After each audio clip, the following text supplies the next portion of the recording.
This week's Torah portion is called Tetzaveh, and it comes on the heels of what we read about last week, which was God's directive to Moses for how to build a structure that the Jewish people can carry with them in the desert. We've come out of Egypt. We've had the Mount Sinai experience. We've been given the Ten Commandments. Moses is come down with the Ten Commandments that is our directive for how to live our lives. And in it, we're taught how to build this Mishkan, how to build a tabernacle, how to build a structure, a physical structure where we can physically, so to speak, have a relationship with God. Also that we carry God in our hearts, for sure, but that we human beings need a physical place to have a sense of a greater manifestation of God's presence, and that God's gonna come with us on our journeys through life. So Moses tells the people, here's how you're going to build the structure. Here's what you need to do to build the structure that's God going to, quote unquote, reside in. And we're taught about the vessels that go into the structure. And in this week's Torah portion, we're taught about the priests. Aaron, the brother of Moses, who's going to be the high priest. And we learn about the different clothing that he wears. We learn about the clothing of the regular priest. But we also, at the very beginning of this week's Torah portion, we read about the menorah. And the menorah is a menorah that has oil that burns all the time, continuously burning the oil. Where does the oil come from? The oil comes from olives. And in this week's Torah portion, we're taught about squeezing, pressing the olive to extract the oil. The first drop of oil that comes out of the olive is the oil that's going to be used in the menorah. Just that first drop. Each olive is squeezed, is pressed just enough to take out that first drop, and that first drop is what's used in the menorah. We assign that drop as being of a very, very high quality. It's a pure olive oil that burns brightly, it burns purely, it burns cleanly, it burns with such a high quality and emits an amazing light out into the world.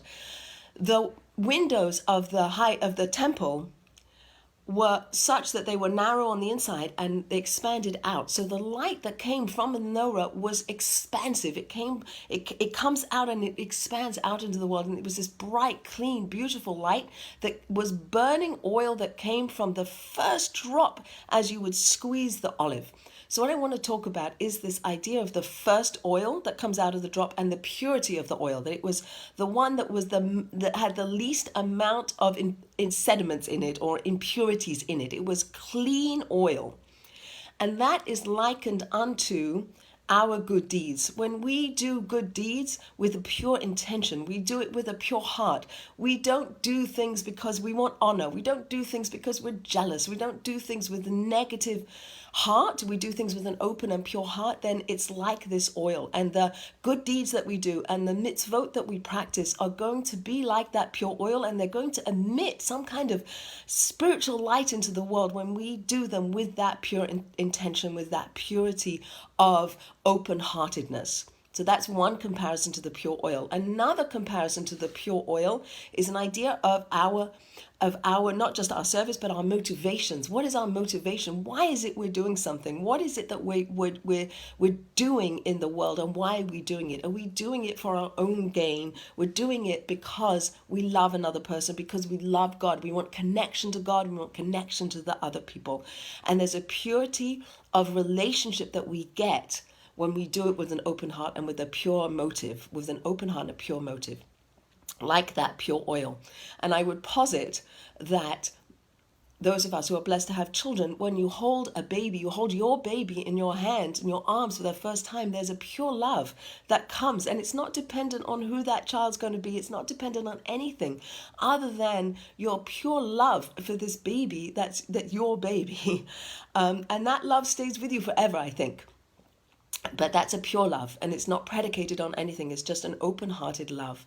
In this week's Torah portion, we also read about the relationship that Moses and Aaron had with each other, that they were happy for each other. They were not jealous of each other. They didn't want each other's roles in the world. Moses was happy for Aaron to be the high priest, and Aaron was happy for Moses to be the one to go up onto Mount Sinai and get the Torah from God and have a relationship with God. That was Moses' role, and Aaron had a different role, and they were not jealous of each other. They were encouraging each other. They loved each other with a purity of connection.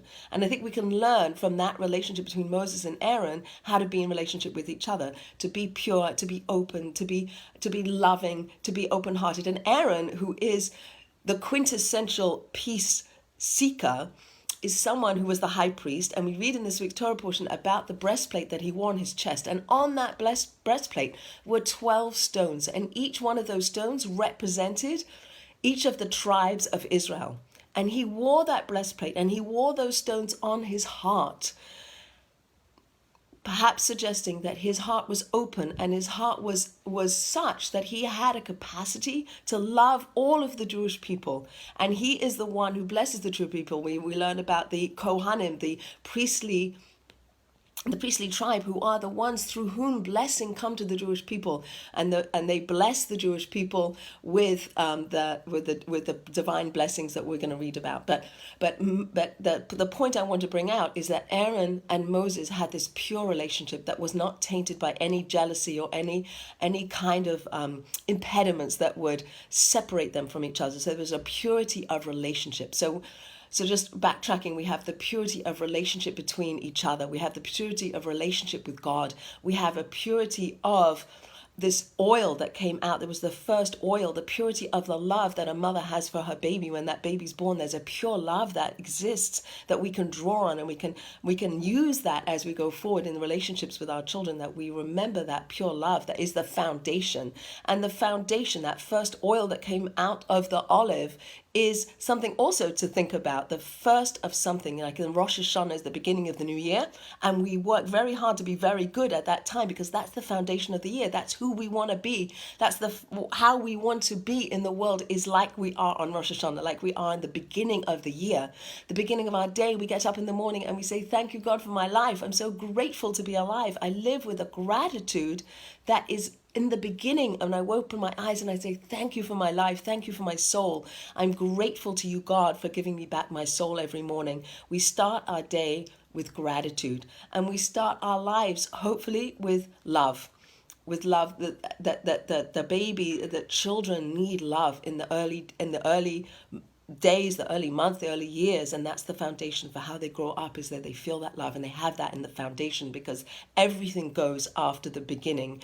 I learned from Rabbi Tatz, everything goes after the beginning. So what came out of the olive when it's first pressed is this pure oil that was put into the menorah that burned brightly and cleanly and with a high quality. And so too, we want to be in the world in a pure way. We want to be in the world with that kind of untainted openness and love for each other, for God, and for our families, and for the Jewish people, and so on. So finally, the idea of the pressing of the olive brings out this oil.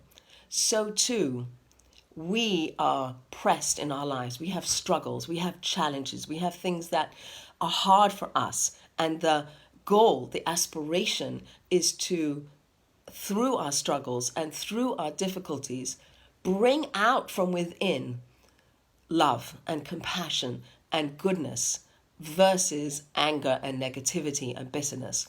So when we as people, or we as the Jewish people, are pressed, what is it that comes out? And our aspiration is for it to be like that oil, that first drop of oil that was pure and that burned brightly. So too, I bless us that when we're pressured and when we're struggled and when we're in that corner, how do we come out? Do we come out more loving, more compassionate, and kinder people, like the oil that came out of the olive when it was first pressed? I wish us all a good week.